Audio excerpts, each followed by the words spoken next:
नमस्कार दोस्तों, मेरा नाम है राहुल यादव और आप सभी का स्वागत है आज की स्पेशल वीडियो में। दोस्तों, आज की वीडियो का टॉपिक है डेट म्यूचुअल फंड्स। देखिए, कुछ लोग चाहते हैं कि वो म्यूचुअल फंड में निवेश तो करें, लेकिन ऐसे म्यूचुअल फंड स्कीम में वो निवेश करना चाहते हैं जहां रिस्क बिल्कुल भी ना हो। क्योंकि देखिए, जो पैसा म्यूचुअल फंड में निवेश करते हैं, इक्विटी म्यूचुअल फंड्स में निवेश करते हैं, वो पैसा हमारा स्टॉक मार्केट में जाता है, तो वहां रिस्क बढ़ जाता है। अब देखिए, कुछ लोग ऐसे भी हैं रिस्क लेना नहीं चाहते। मान लीजिए किसी की एज अभी 60 के आसपास है, तो वो लोग नहीं चाहते कि मैं इक्विटी म्यूचुअल फंड्स में निवेश करूं।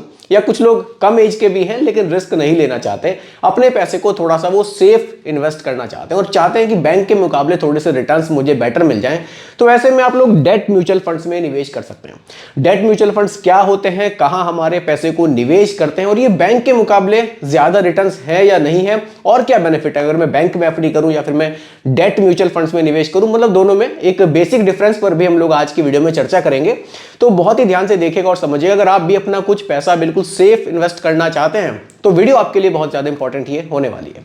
और अगर आप लोग भी चाहते हैं किसी टॉपिक पर वीडियो, तो आप लोग भी मुझे कमेंट कर सकते हैं, आपके टॉपिक पर भी वीडियो मैं जरूर बनाऊंगा। क्योंकि ये जो टॉपिक है ये भी मैंने कमेंट से ही लिया है। 2-3 लोगों के कमेंट्स थे जो 60 के आसपास जिनकी एज है, उनका कहना था कि हम सेफ निवेश थोड़ा सा करना चाहते हैं म्यूचुअल फंड में, तो कौन से फंड्स हमारे लिए हो सकते हैं। चलिए स्टार्ट करते हैं डेट म्यूचुअल फंड्स। देखिए, डेट म्यूचुअल फंड्स क्या होते हैं, पहले तो इसको समझना जरूरी है। डेट फंड्स में निवेशकों से लिया गया पैसा फिक्स्ड इनकम सिक्योरिटीज में लगाया जाता है, जैसे कि बॉन्ड में, गवर्नमेंट सिक्योरिटी में, ट्रेजरी बिल्स में और नॉन कन्वर्टेबल डिवेंचर आदि में। देखिए, यहां जो आप पैसा निवेश करते हैं इसको सिंपल समझते हैं, यानी कि आप अपने पैसे को सीधा गवर्नमेंट सिक्योरिटीज में यहां निवेश करते हैं। यानी कि जो आपका पैसा है वो उस पर किसी भी तरह का रिस्क नहीं रहेगा। क्योंकि अगर आप इक्विटी म्यूचुअल फंड्स में निवेश करेंगे तो स्टॉक में आपका पैसा लगेगा। अब स्टॉक्स में काफी अप डाउन चलते हैं, तो इसलिए वहां पैसा रिस्क में रहता है। लेकिन देखिए, अगर आप इक्विटी म्यूचुअल फंड्स में निवेश करते हैं तो थोड़ा सा इसको भी समझना जरूरी है कि वहां लॉन्ग टर्म में रिटर्न्स भी अच्छे बन जाते हैं। लेकिन अगर आप रिस्क लेना ही नहीं चाहते तो उस बात को छोड़ देते हैं, डेट म्यूचुअल फंड्स में ही आप निवेश कर सकते हैं। यहां आपके रिटर्न्स थोड़े से इक्विटी म्यूचुअल फंड से फिर आप कंपेयर मत कीजिए, कम रहेंगे, लेकिन पैसा आपका एकदम सेफ रहेगा। ठीक है, इसमें लिक्विडिटी की भी समस्या नहीं होती, यानी कि जब आप चाहें अपना पैसा निकाल सकते हैं। लिक्विडिटी को लेकर यहां समस्या आपको नहीं आएगी। जो पैसा आपने निवेश किया है, जब आपको जरूरत हो पैसे की तब आप उसको इजीली विड्रॉल कर सकते हैं, जैसे कि आप अपना पैसा बैंक में फिक्स डिपॉजिट कर दें। ठीक उसी तरह से ये भी काम करता है। ठीक है, डिफरेंस क्या है उस पर भी बात करेंगे। देखिए, किसको निवेश करना चाहिए अगर आप छोटी अवधि के लिए निवेश करना चाहते हैं। मान लीजिए आपके पास कुछ पैसा है, 2, 4, 5 लाख रुपए जो भी है, आपके पास ड्यूरेशन कम है, समय कम है, आपको लगता है कि यार मुझे अगले साल ही पैसे की जरूरत है, तो कोई भी आपको यह सलाह नहीं देगा कि आप 1 साल के लिए इक्विटी म्यूचुअल फंड्स में निवेश कीजिए।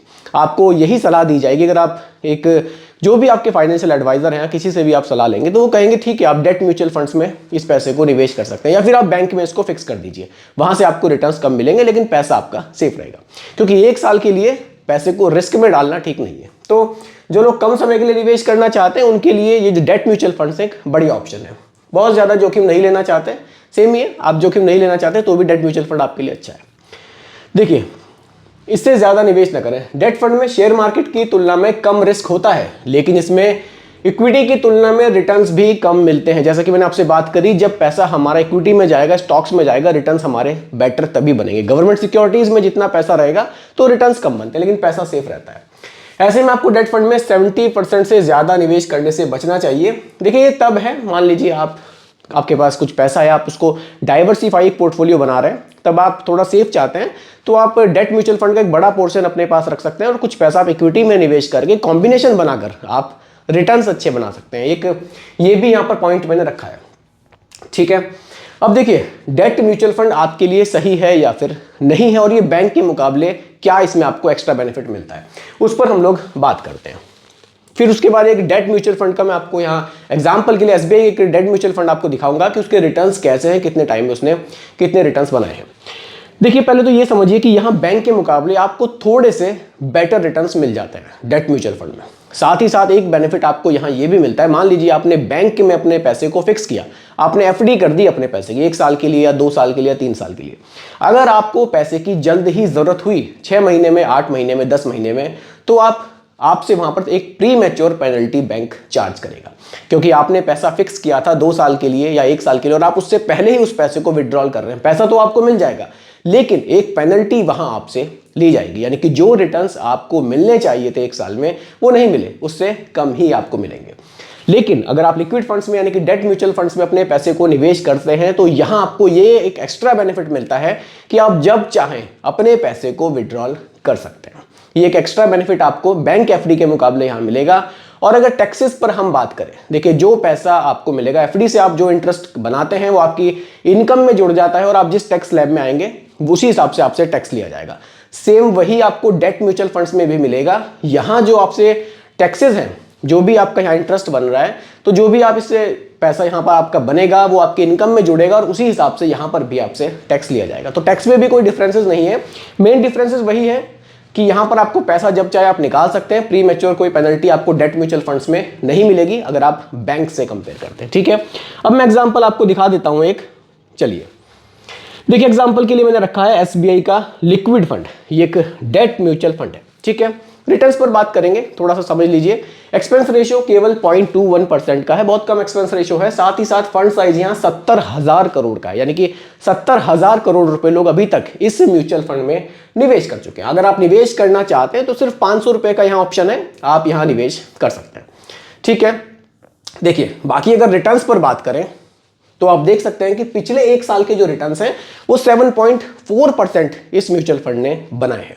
देखिए कुछ बैंक्स में आपको इससे कम रेट पर भी आपको एफडी देखने को मिलेगी, लेकिन कुछ में हो सकता है शायद इससे थोड़ी सी आपको बेटर एफडी रिटर्न्स भी देखने को मिल जाए।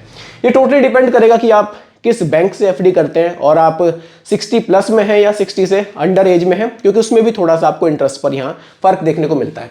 बल्कि लिक्विड म्यूचुअल फंड्स में ऐसा नहीं है, आप किसी भी एज में निवेश करेंगे जो रिटर्न्स आपके सामने बन रहे हैं यही आपको मिलेंगे। बैंक में एक्स्ट्रा बेनिफिट ये मिल जाएगा कि जो थोड़े से 60 से प्लस एज के लोग हैं उनके लिए थोड़ा सा एक्स्ट्रा बेनिफिट बैंक देते हैं, थोड़ा सा इंटरेस्ट रेट आपको वहां ज्यादा मिल जाता है। ठीक है, देखिए इस पर्टिकुलर म्यूचुअल फंड के जो रिटर्न्स हैं, अगर हम इंसेप्शन रिटर्न्स देखें 1 जनवरी 2013 से और अभी तक के, इस फंड ने 6.8% के लगभग, मतलब 7 के आसपास, ये 7 से कम है थोड़े से, इतने रिटर्न्स जनरेट किए हैं।